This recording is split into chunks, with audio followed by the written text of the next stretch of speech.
Greetings, Dr. Joseph Martin here. Vulnerability, authenticity, and the struggle for courage and freedom. Now, before we start, I want to tell you some kind of hilarious synchronicity or symbol here. In the previous video, which we did just before this one, shame, suffering, and growing self-worth, the sound wasn't on when we tried to record the video. And I thought, how perfect a symbol for what shame is. It's like you suffer in silence and you try to mouth the words and communicate and connect with somebody and help them to understand who you are and what you feel, what you need, but no words, no sound, and you stay inside and the shame just gets worse and the loneliness and the depression. But we finally got some help and we got the whole thing working again. There is sound, and the sound of open-hearted words and connection and communication is onwards and upwards and always moving. This topic, I want to point out that there actually could be two roads, and you need to choose which road you're going to be on. To be vulnerable and authentic and real and open and connecting and sharing means you're going to have to work through the fears and the insecurities that you have around being that way and choose this as a lifestyle on a daily basis to be with all the people you want to be communicating with and open up to them and share your true heart feelings and emotions and what's really going on inside for you. You know, if you don't do that, a number of things can happen. You can go on the other road. But, you know, for instance, I work out at the gym a lot, and there's lots of guys, different ages, and I go in and I say, how are you doing today? And they say, same old. And I often say to them, if you keep saying that, and your life will be the same for the rest of your life, you will grow old very quickly. For instance, as a psychologist, I had many clients in their 60s and 70s and 80s, and they were complaining about their loneliness and depression and the sadness and how they grieved over their whole life. And they had been sad and lonely and very depressed and thereby addicted to pharmaceuticals and sometimes to cigarettes or alcohol or other things or sugar or cars or whatever it may be. Because addictions are substitutes for love. They're substitutes for truth and sharing your story. There's substitutes for sharing your love and your feelings and your emotions with others, and maybe even particularly with one other special person, gay or straight. And you know what? I knew many of these elderly people who came to me for counseling who were so sad because they realized that their life might be coming to an end within the next few years. And they said to me that they once felt love for somebody when they were 16 or 18 or 14 years of age and never could tell or communicate that love to that person because they felt too insecure. They felt that other person might judge them, or they would not feel good enough to be loved, or if they really knew, they were open and vulnerable about who they really were, the other person wouldn't accept them for who they were with the faults or the issues. Or the conditions that they might have had.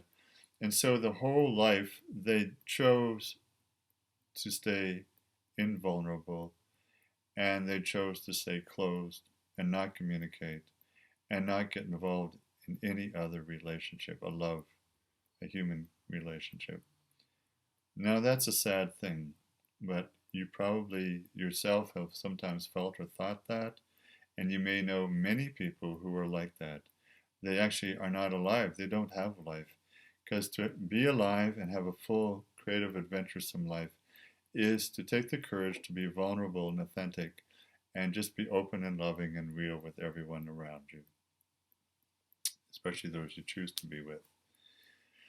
That road, if you choose to stay closed and shut down emotionally and not share your feelings and isolate and move and cave like a lot of guys seem to do and become addicted to whatever it is you might be addicted to, many things, porn, many things, all sorts of things, then what happens to you is you cannot tell the truth because you don't feel secure or safe enough, or you don't feel you'll be accepted or loved for sharing what you're really thinking and feeling. Of course, we're all human. But what happens if you don't share? You start to tell little white lies. You start to get a superiority complex, and you try to build yourself up with your ego, and you get all these head trips and head thoughts about trying to puff yourself up. And of course, none of us like to be with anyone like that, do we? And so when you start to tell little white lies, you create this story that's a lie. It's not your real truth. It's not what you think or feel, really. It's all made up. It's inauthentic. It's not real. You're not keeping it real. And these lies lead to many things. First of all, absolute loneliness, because you're the only one who needs to remember what the lies are that you're telling people. And you have to fabricate it and live in your own little world. Furthermore, there are moral and ethical issues about lies, even little white lies, because they will always find you out. I'm sure you've discovered that in your life experience. Even worse than that, from a personal and a psychological perspective, what happens is people start to become sociopaths and psychopaths. And we do find an increasing number of those in many institutions in all the cultures and societies of the world, even at very young ages in teenage years. We know of many, many examples now where people just are so shut down and so disconnected from themselves through drugs or whatever, and disconnected from their parents and their peers, again through maybe not feeling good enough and feeling bullied and scared and trying to compensate for that, and end up shooting and killing people in schools and on highways and roads and in even small towns around the world now. So what is the other road? The other road is to choose to deal with your emotions and feelings and communicate and just be open. Be vulnerable. Be courageous and strong enough to be authentic, be real, be true to yourself. Share what you're feeling. It's quite the opposite.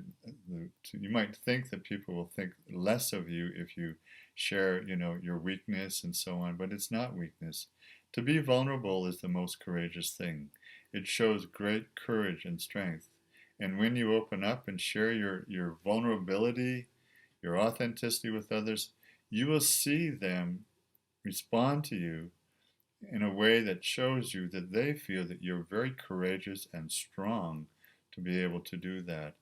And more to the point, as they know that you'll be telling the truth, because only honest people are open enough to be vulnerable, they will trust you more, they will like you more. You may end up even falling in love with them, because a true relationship is only one where you can be always vulnerable, open, authentic, and real with another individual. Those are the only lasting relationships that are meaningful and deeply resonantly kind of joyful and in a way spiritually awakening. And your soul will get out of the swamplands and start to soar with the eagle and start to have the true joy, the true experience of what it means to be a courageous human being and find your freedom and to find your true courage. Now, I myself struggle with this my whole life. I've always chosen day by day, week by week, month, and year by year to encourage myself, jump off the cliff and make a dive out of it, and really be as vulnerable as I can be, because I know it's my path to be a true-hearted person. It's part of our native heritage to say, beyond Neha, the true-hearted path of good-natured human being. Often we like to make fun of ourselves in a good human way, because humor is something that breaks the masks and breaks the unreality. We get behind or below the mask. We shed the masks. We just become real people from the heart and laugh, belly laughs, with all the great things that we can share about you. We're all unique, of course, but we all have the same fears and the same kind of insecurities. And when we can share them and share the life story of how we too have had similar experiences as we've shed the shame and turned our sorrow and suffering into a sacred joy. This would be the path that obviously all of us would choose. It just takes the courage to do it. Start in small steps, little by little. Start to share some of your own inner feelings and truth with those that you feel close to. You want to be honest, radically honest with them. As they get to know you, you will find a bond. The common bond of humanity is the heart love that we all share. The holes in our heart, the loneliness in our heart, the sorrow that we all feel of the loss of relationships, one way or another, can be healed only through connecting and reconnecting. The courage, the freedom come when you just start to share and tell the stories, share the feelings, sit and be listening to your friends as well when it's their turn to share their stories. I'm sure there'll be other videos when we'll regale one another with other stories of what it's like to be a true human being. I want to share with you the fact that this is a good red road. This is a good path to be on. And you will find your strength. You'll find your love. You'll find the courage. You'll find your wholesomeness, your whole-heartedness. You'll find your life coming back together. You'll find the strength to get up in the morning. You'll find the strength to carry on. You'll find the strength to be innovative and creative and to make the changes in your life that will be the great changes that will lead you on your path of discovery, mostly self-discovery, passions, creativity, a true career, the best loving friendships, and perhaps a significant other if that's what you choose, and the love that will grow and deepen in the earth of your soul as you open up and share more in a vulnerable way. Your true power is in being vulnerable, and your true strength is in being vulnerable. That's where you'll be authentic and real. Your courage will grow day by day. You'll be making steps throughout your life, many changes, and also your sense of personal freedom and your self-responsibility will grow in leaps and bounds, as will your self-worth. Dr. Joseph Martin, go and share some of your true life feelings and stories with others that you choose to at this time. And as you do, just note what you experience. I'm happy that you're taking the courage just to be an authentic, real human being. All love and blessings to you, Dr. Joseph Martin.